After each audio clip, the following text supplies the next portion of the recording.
Welcome into 49ers Access. My name is Sterling Bennett, and day one of San Francisco 49ers OTAs is officially in the books, and today we are going to react to the standouts, the return of Christian McCaffrey, and dive into two key injuries that were announced today by San Francisco, that being to Ricky Pearsall and Jair Brown. So don't forget to like, share, subscribe on the audio podcasting platforms. Leave us that 5-star audio podcast review, and let's dive into Niners OTAs day number one. And it's really important to point out that OTAs, where there's no pads, you can't get physical, it's really hard to have winners and losers. It's really hard to make a true assessment of the day without having these players playing at 1, full capacity, 2, not being able to get physical, and 3, a lot of those guys were not out on the field. And that's where I want to begin the talk today, because there were a lot of absences on day number one of OTAs. All the talk of everyone's in the building, everyone's going to be there on day one. While a lot of people were there on day one, there was a very important player not at the facility for day one of OTAs, and that is Trent Williams.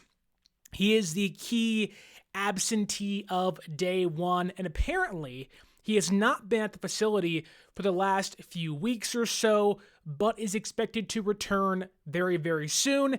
It's worth noting that mandatory minicamp is roughly 2 weeks away, so he has to be there for, I think, a short 2 to 3 day period. He can obviously leave again, but with the contract stuff in the past, Trent Williams has not been there. He has been working out in Texas, so he isn't just sitting on the couch wasting away. He is getting ready for the season, just doing his own thing out there at his home in Texas. The next player that was absent was Yetur Gross-Matos. His is not related to contracts or injury stuff. He's having a baby, so congratulations to you, Yetur Gross-Matos. Not sure when he'll be back, but he wasn't there on day number one. One of the more concerning absences that was on day one was that of Alfred Collins, the San Francisco 49ers day 2 pick and round 2 pick. He's been dealing with a lingering calf injury. It doesn't sound too serious, but they're slow playing this, hoping to make sure it's a not a big deal come training camp and come preseason. So they're slow playing him. He was talking to trainers on the sideline today, getting very minor work done. So you can tell there is a slow build-up for Alfred Collins to make his Niner practice field debut. Also, Marquis Siegel, Kansas State safety they drafted this year on day 3. He wasn't there. Don't know why he didn't practice. Not sure if it's injury stuff or off the field stuff, but he wasn't practicing today. And then 7th round pick quarterback Curtis Rourke, still battling back from a knee injury. He did not practice today as well. Some other notable absences was Brandon Ayuk. Obviously, torn ACL, torn MCL, still recovering. You're not going to see him for months on end. No Ayuk today, no Curtis Robinson. He has, on top of Ayuk, is recovering from a torn ACL that happened during the preseason last year. Didn't see Trent Taylor or Andre Dillard today. Both those guys are absent. Not sure what was happening there. Then some other guys that were on the sideline or just watching practice on the side was Fred Warner, very vocal, as he always is, kind of hovering around the practice, making his presence known, but not practicing with the team, which isn't a shock for a player like Fred. Malik Mustafa is not practicing. He's coming back from a non-torn ACL, but a re-injuring of the knee where he did tear his ACL, so he didn't practice today. George Odom didn't practice. Robert Beal Jr. didn't practice. Evan Anderson didn't practice today, nor did tight ends Ross Dwelley or Jake Tunges. So a lot of absences. I'm not sure how many there were. Clearly above 15 on the day for a variety of different reasons. So when you have 90 players on your roster and 15 not there, a lot of them big players for you guys you want to have in there having these camp battles. That does tend to impact some things. One of the bigger groups that was impacted today was the safety room. No Malik Mustafa, no George Odom, and one of the first injuries reported today was that of Jair Brown. He had ankle surgery, or as Shanahan put it, an ankle procedure, and is not going to come back until training camp and That's a big deal for a player like Jair Brown. They went and signed Richie Grant, Jason Pinnock, and Siren Neal. All three of those guys can play safety for you. In fact, Grant and Pinnock started at safety today with Odom, Mustafa, and Brown not practicing. And they looked rather competent. They're vets of 5+ years. They know how to play. And it's day one of OTAs. I wouldn't expect too much. But they looked fine for a rather, I don't want to say a weaker practice. But again, no pads. So how much can you make from that? That said, there are big expectations for a player like Jair Brown coming into year number 3. There was a big jump in year number 1. He replaced Talanoa Hufanga, had a big interception in the Super Bowl, had a game-sealing interception against the Buccaneers in his rookie season, but fell off last year and looked nothing like the player he was toward the end of that rookie season. Now he's not going to be out there until July, fingers crossed, in training camp practicing. While OTAs aren't like the most valuable thing, when you are going to be ingrained in a camp battle with a new defensive coordinator, a new special teams coordinator that didn't draft you, it's really important to make that first impression. While I do think Brown makes the team, they brought in 3 other safeties that they want and think can actually be competitors for them and be viable pieces for them, whether on special teams or on Saleh's defense. And to not be out there for the first, 10, 12 days, that isn't a massive loss, but it is something to watch out for as Jair Brown's year 3 progresses, coming off now an ankle injury, Not sure how severe it is, but when you're missing roughly a month of practice, that's not the most severe thing, but think of it this way. This was mid-season, that's a 4 to 5 week injury. That's, again, not like a torn issue or a broken foot issue, but that's a pretty serious injury to miss time for. So you're hoping Jair Brown's okay. I think if he's fully healthy, he'll be this team's starting safety. But they brought in a handful of guys this year. They drafted a handful of guys this year that can play safety for them. So not the most opportune time to miss time for a player like Jair Brown. The other injury news, arguably a bigger injury update, was that of Ricky Pearsall. Coming into year 2, Ricky Pearsall is supposed to be the next big thing. Some out there say they think he'll replace Brandon Ayuk in year number 2 when they maybe trade Ayuk next offseason. But the expectations are very high for a player like Pearsall. You saw what he can do late in the year last year against the Lions, and throughout the second half of the season once he came back from being shot early in the offseason last year. And funny enough, when he hurt his hamstring last offseason, he was working back from that when he got shot. Now, already in May during the OTA process, tweaked the hamstring again. Not sure if it's the same one or a different one, but he's not expected to return until training camp in July, just like Jair Brown. And like Jair Brown, in year 2 for Pearsall, where Ayuk's not going to be out there for probably the next few months or so, maybe not until November. Demarcus Robinson may or may not be suspended. You are hoping for Pearsall to take that next step and become the next number 1 weapon for a player like Brock Purdy as quarterback. And when you don't have those reps, you don't have the valuable time out there, you do start to wonder, if the hamstring problems linger. It ain't the first time it's happened in his tenure in San Francisco. So I'm not going to say it's too concerning, but my eyebrows are raised. Why every offseason is there hamstring injuries? Is it because you're simply outworking yourself, during the months of April and March, getting ready for OTAs and training camp? Or is it that we should be a little weary of, what could be happening to Pearsall and his hamstrings? He's reliant on his route running. If you can't use your legs, you can't be a receiver at the NFL level. So I don't think it's that big of a deal, but worth noting, when we all talked about having everybody there on day 1, Kittle and Trent and Bosa and McCaffrey and Purdy, then you learn what is your presumed wide receiver 2, maybe 1, barring their opponent or barring the play that Shanahan calls, ain't going to be out there for the next month.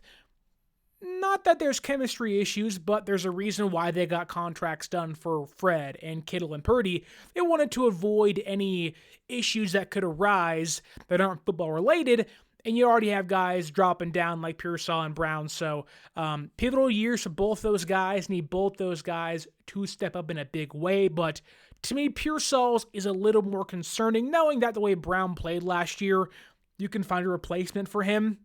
But you really need Pearsall to become and show first-round traits. Showed it late last year.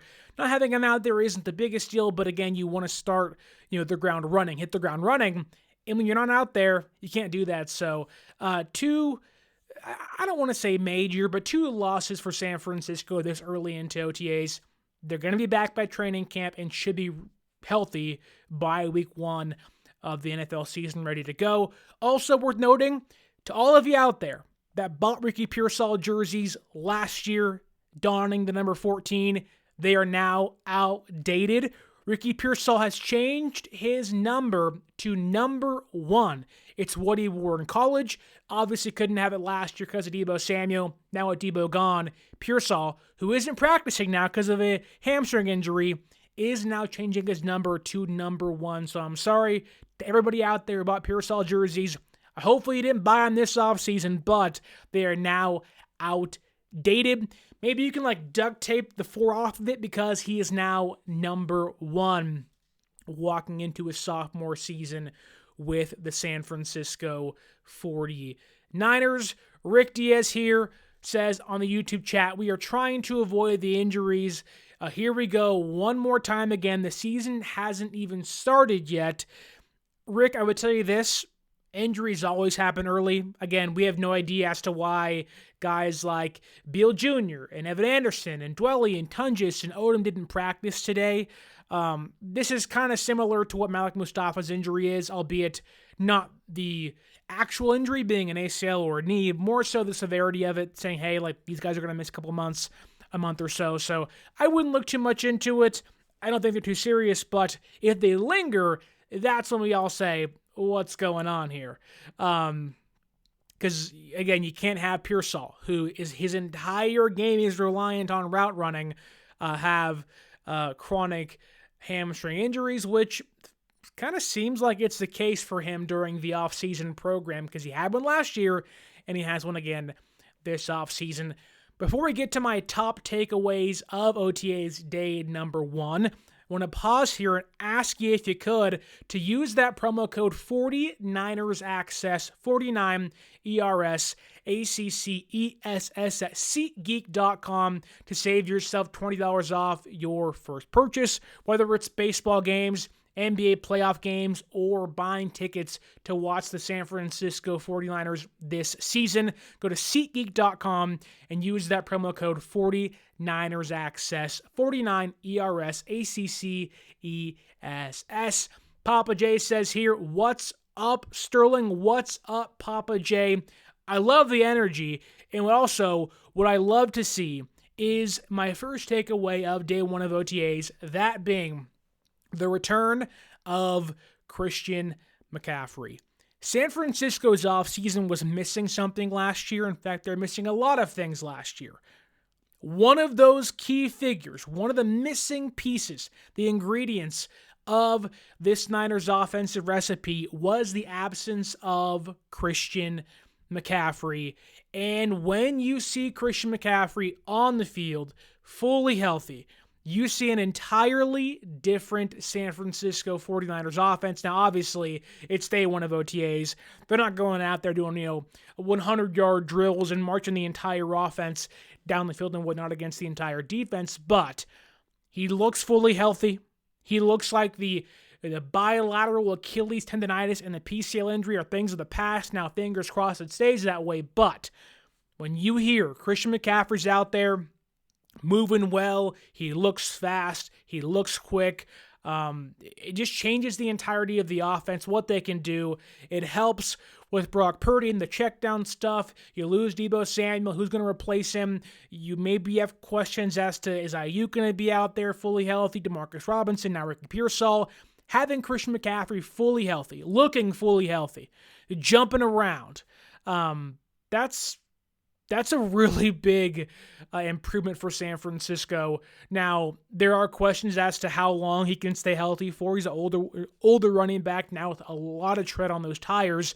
And you know Kyle Shanahan, he will run him to the ground along with Bobby Turner as the RB coach. But when you have, at least on week one, which San Francisco didn't even have the luxury of last year, of a week one healthy Christian McCaffrey, if you can get that this season, like George Kittle said, the vibes are going to be immaculate because it changes the entire offense. He was gliding out there during practice. Again, there's no contact. There's no offensive lineman in the way, so time will tell, but there's aura.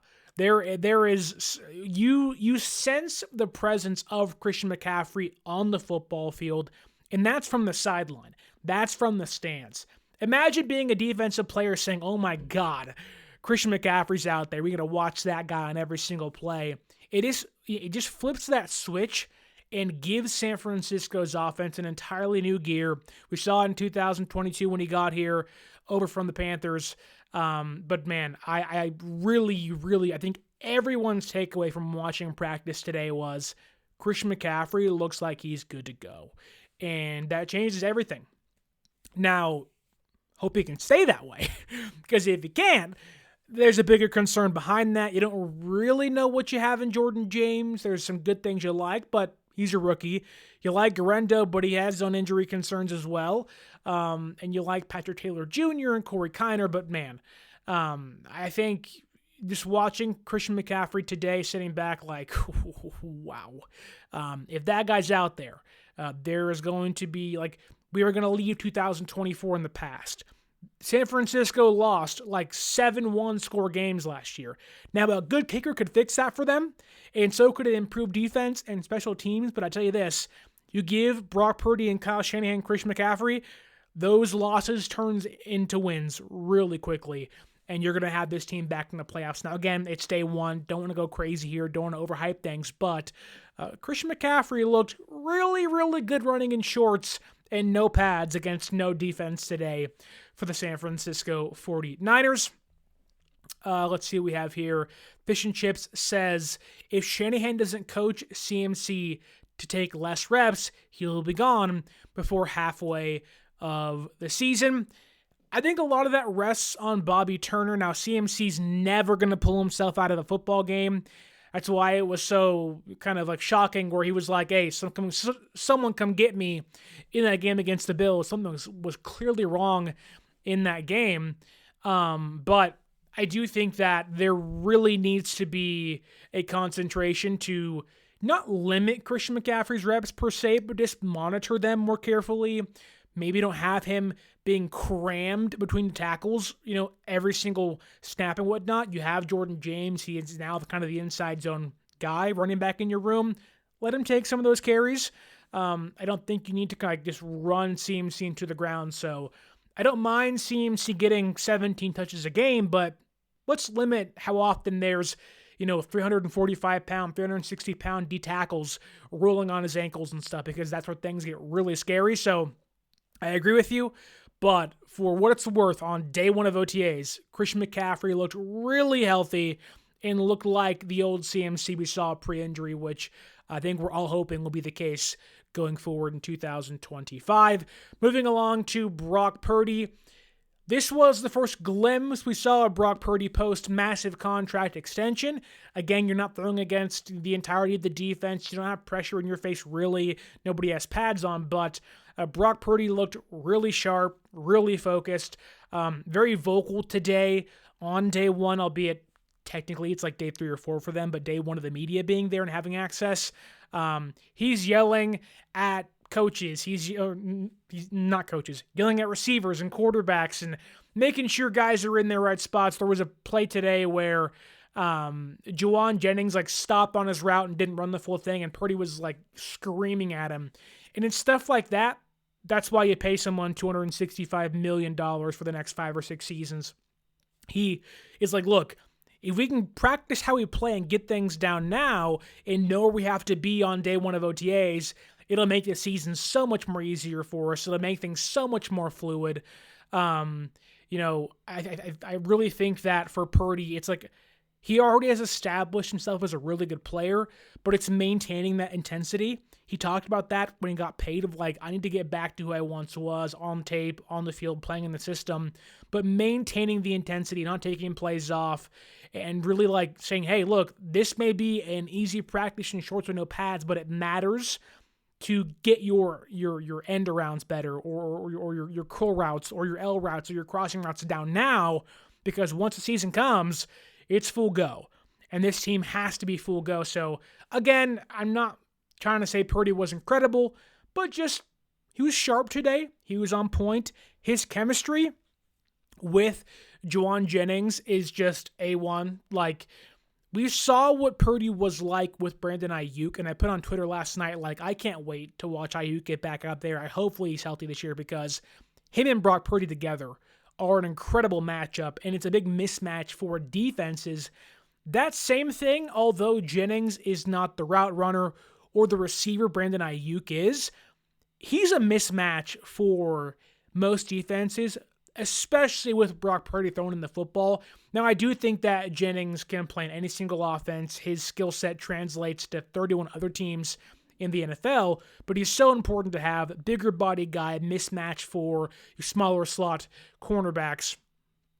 But he is just, he always finds a way to come down with the football. And yes, fish and chips, Jauan Jennings looked like the number one receiver, and he was practicing as that. Now, again, there was no Ayuk, there was no Pearsall. Maybe that changes once those guys get out there, but Jauan Jennings looked like Jauan Jennings today, and he was setting the tone early. Him and Purdy were connecting over and over and over again. There was a play about halfway through practice, 3/4 of the way through practice, where he took a deep shot downfield towards the sideline in traffic. I think it was Renardo Green guarding him. It was good coverage. It was a better throw and a better catch, and it was like, wow.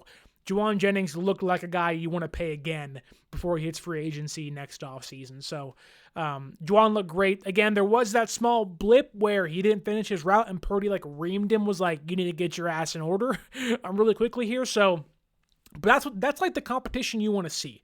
That is I may get $60 million a year. I may be getting $53 million a year, but I'm going to push guys around. I'm going to be better.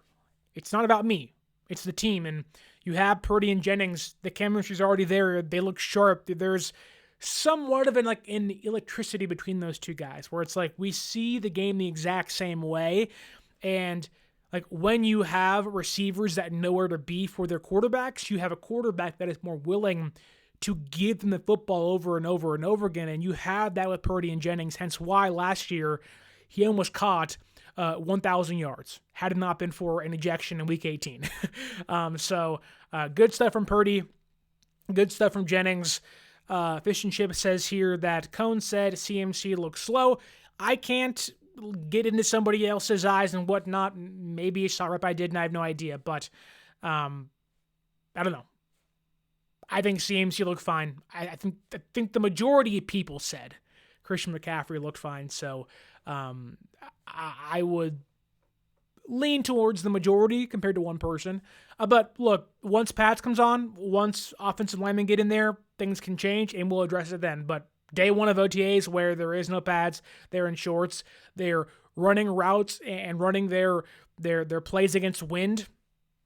All guys look fast. All guys, like, it's really hard to say some guys look slow. And we have no idea if those guys are taking things easy. So I doubt Christian McCaffrey is going 100% on day one of OTAs, mind you. So let's keep that in mind, and let's try to keep a balanced report here on the show. But moving along to, I think, a lot of people's kind of one player they're really interested in seeing if he can take that next step in year two. That is Jacob Cowing. Now, again, for much of a first day without pads can mean, which really is nothing, I'll tell you this. Jacob Cowing looks like a different player compared to year one. He looks like someone that went into the offseason, said, I need to get bigger, stronger, I need to change my body type, I need to put the work in where I can't be receiver 5 or 6 on this team. I don't want to be a punt return specialist on this team in year two. With no Ayuk, maybe no Robinson, Don't really know how much you get from Jordan Watkins in year one. You got to have guys like Cowing step up in the intermediate to get Ayuk back on the football field. And Jacob Cowing, for, again, as much as a day one can mean, looked really good. He looks bigger. He looks stronger. He looks like he belongs more in the NFL compared to last year, where it was like, he's really tiny, and it's going to be really hard to play that guy. I'm not going to make some outlandish statement and say, oh, yeah, Cowing will be great, and he'll be a starter, but with no Ayuk and no Pearsall, he was taking those first-team reps with Jennings and Demarcus Robinson for the most part, and he looked a lot more like the part than last year. Obviously, I want to see him in training camp with pads on and during preseason because that'll kind of dictate where things go. But for a very, very, very easy day one for the Niners in practice, Jacob Cowing is somebody that I'm keeping my eye on. I walked into the draft being like, look, I don't know how well he plays and what he'll look like, but I talked about in a previous show of like, you got to have those gadget guys, and if Cowing can get bigger and stronger and is able to hold his blocks and play over the middle of the football field, it's a game changer for San Francisco because that speed plays at the NFL level. So I'm hoping that what we saw on day one can translate to day two, day three, training camp, and preseason, and hopefully to the actual regular season, because Cowing can be a really important piece to this team, albeit receiver 4 or 5 this year, maybe 3 if guys get hurt. But a very good day for a player like Jacob Cowing. Right place, right time, getting in and out of his routes really quickly. It just looks like a more pro-ready player in year number 2. He has put the work in, and I'm hoping that that translates to some actual football being played this season. Another guy is Jordan Watkins. He's like not supposed to play much this year, according to him. He was told he wasn't going to play much this year, but he looked pretty smooth today. Again, you're against air, you're doing one-on-ones, doesn't really do much for you. But I think, I'll use this analogy. One instance that really struck me for Danny Gray, who Watkins has been compared to a lot, right? Wide receiver, kind of similar skill set to Danny Gray. Danny Gray really struggled running crossing routes. Now, his hands were bad. He couldn't catch, but really struggled running crossing routes. And Jordan Watkins, again, in day one, seemed to be taking the crossing routes in stride and doing well. Now, how much does that mean? I have no idea compared to what tomorrow will bring for this team, but I thought it was a pretty solid first day for the media to see a rookie who, in his own words, is not supposed to play this season much for the San Francisco 49ers. I think if he can master a couple things, he may not play much, but it's the right steps for a young player. Last year, talked a ton about how can you kind of find your niche role in year one, then expand on that in year 2. For Jordan Watkins, what is that niche role going to be? I'm not sure yet. I have to watch him play more, but I'm hoping that the more I see him play, you will see Jordan Watkins grow, and you will see, at least in my eyes, maybe we can pinpoint where he can play more often for this team as soon as maybe year 1. But again, Cowing, Watkins, they get thumbs up from me on day 1. And Aaron from Niners First Takes coming in hot with a $5 super chat saying, "What's up, my friend?" What's up, Aaron? How you doing, brother? He says, "Not worried about the injuries in May, but we'll see once training camp hits." Yes. Pearsall, Brown, everybody else who's hurt. Don't worry about the injuries too much now, but once July comes around and they've had that kind of 3-weekish break, 2-week break, and guys come back and they're already banged up, if that happens, that's like a real concern. Once the pads comes on and guys go down, that's a problem too. So 1, Aaron, super chat, thank you so much, brother. But 2, it's day 1. If anybody is out there being like, "Oh my God, this guy's falling," it's not. It's day 1. This is not a John Feliciano gets hurt and is out for the year stuff, and then Pooney steps up. This is I got hurt in the kitchen playing with the kids kind of injury. I ran too hard for a day, and I'm a little sore, so they're taking things very lightly, and knowing mainly about Brown and Pearsall, like you can't really afford to lose those guys. More about Pearsall. this early in the year. So take things slow. No need to rush anybody back from anything. Rather have those guys good to go for training camp than risk those guys practicing in OTAs for any reason. But Bobo says here in the YouTube chat, when Cowing played, he did well. They were just force-feeding Debo, so Cowing didn't play much. Yeah, whenever I watched Cowing play, it left me wanting more, which is a good thing. Also why it was perplexing to not see him play, knowing how bad they were last year. But I'm hoping that with Debo gone, Ayuk, Hurt, Robinson probably getting popped for suspension, that there is a route for Cowing to play more in 2025. And Fish and Chips says here, no more red-shirting rookies. Well, I'll tell you this. While this has nothing to do with the idea of red-shirting a player, not a single rookie took a first-team snap today. Now, again, a lot of guys were out, didn't practice, injured, weren't there, so take that as, what it is, but not a single rookie took a first-team snap today. I would expect that's probably going to be the case. I think the cornerback and defensive back room will, I'll rephrase that. That'll change once guys once the pads come on, because Mykel Williams, Alfred Collins didn't practice today. Those guys will likely be starters for you on day one, so that'll change. But I think those are a given. When it comes to the competition spots, I think you're going to have to wait until pads come on to see, Marquis Siegel and Upton Stout get out there and play safety and play cornerback. Those are two things I'd watch for once pads come on, because when no pads are on, the receivers can do whatever they want to against defensive backs. Hence why I have my notes here, Renardo Green was getting picked on all day. Renardo Green was the quarterback's favorite target all day long. But I also think that means nothing, knowing that he's a kind of a bigger cornerback that wants to get physical with guys, and he can't. So I think Mykel Williams, Alfred Collins, those guys are guaranteed starters on day one. But I'm really looking forward to how the cornerback room rounds out once pads come on, because it's besides Green and besides Lenore, there's some question marks in that room. Trey Brown, if Jair Brown's hurt, who steps up in between that stuff? If Mustafa isn't ready for day one, who's that guy? So we will obviously see. The offensive line stuff, with no Trent Williams there, Spencer Burford and Austin Pleasance got left tackle reps, which isn't shocking, but worth noting. Then there is Ben Barch, which we all kind of know this is this team's left guard, or at least will get a chance to be left guard going forward.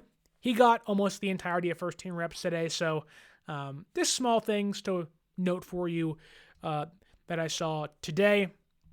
Fish and Chips says here, Sterling, please tell me the ghost of Brandon Allen wasn't there. He wasn't. Not at all. Not at all. The ghost of Mac Jones was there today, but he was actually a real-life person that was behind Brock Purdy, and we all said, there's Mac Jones. Nobody cares. Moving along with the defense, D. Winters, linebacker room. Will Nicholas Martin start on day one? Will Chaz Surratt play and be a starter for Robert Saleh's defense? He loves him so much. That job is not going to be given away by D. Winters. I think when it's so funny because when San Francisco drafted D. Winters, the talk was, oh my God, he's the next Aziz Al-Shire. He's the next Trey Greenlaw. He's a diamond in the rough. And I believe that. Maybe not to compare him to those players, but I think it's really important to take who D. Winters is in stride. He's a coverage first linebacker, which this team covets, that will fly around, will miss a ton of tackles, but I think in year 3 or 4 is rounding into form, where he didn't play in year 1 and year 2, played a lot last year. In year 3, I think you are going to see Fred Warner and D. Winters start the year out as this team's starting linebackers, as they should. Now, Warner didn't play today. Curtis Robinson didn't practice today. And so you saw Winters, Luke Gifford, and Bethune get first-team linebacker reps. Again, no Nicholas Martin out there. I think anybody expecting Nicholas Martin or Chasserat to start for this team, I think is mistaken, at least on day one. I can't talk about week 8.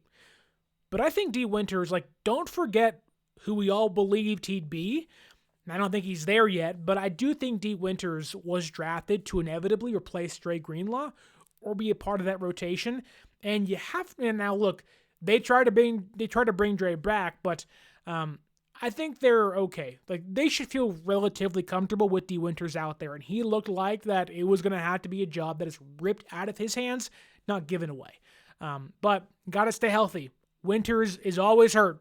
If he can stay healthy, he is your starting linebacker next to Fred Warner to begin this year. Nick Bosa, what can you say? He's ripped. He's jacked. He makes the girls and the men just go, oh my God, Nick Bosa. Oh, he's incredible.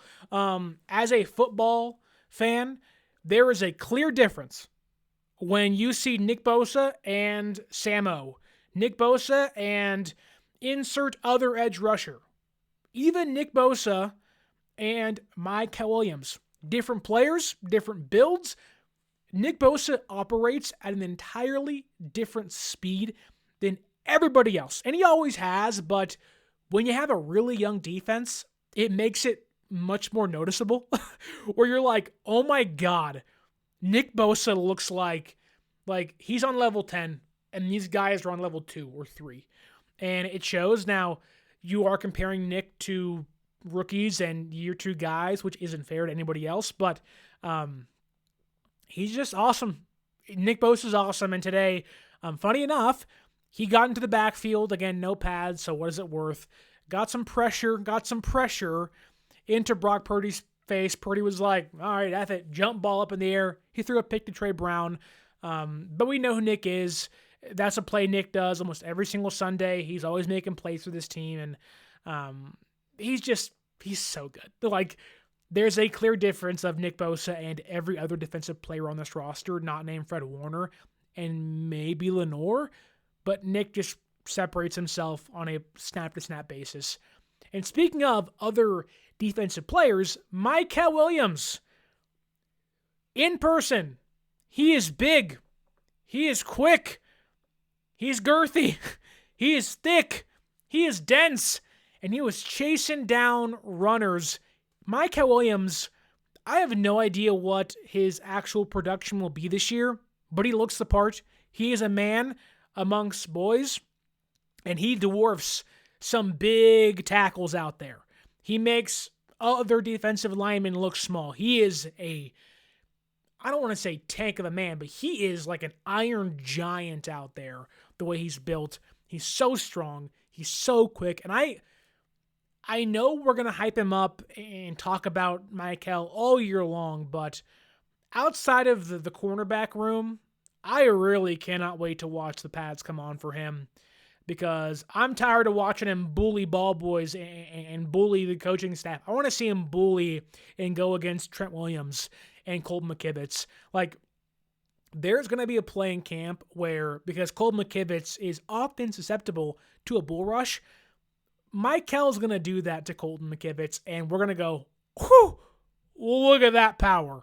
And so I can't wait to watch that. Obviously, again, you really can't take, the defense really gets the kind of short end of the stick without pads on, but just the optics, you're like, wow, that is a man, a very strong, big, quick man, and I want nothing to do with him if I was in those trenches, because he's so darn powerful. Moving along to the secondary, starting safeties were Jason Pinnock and Richie Grant. They looked fine.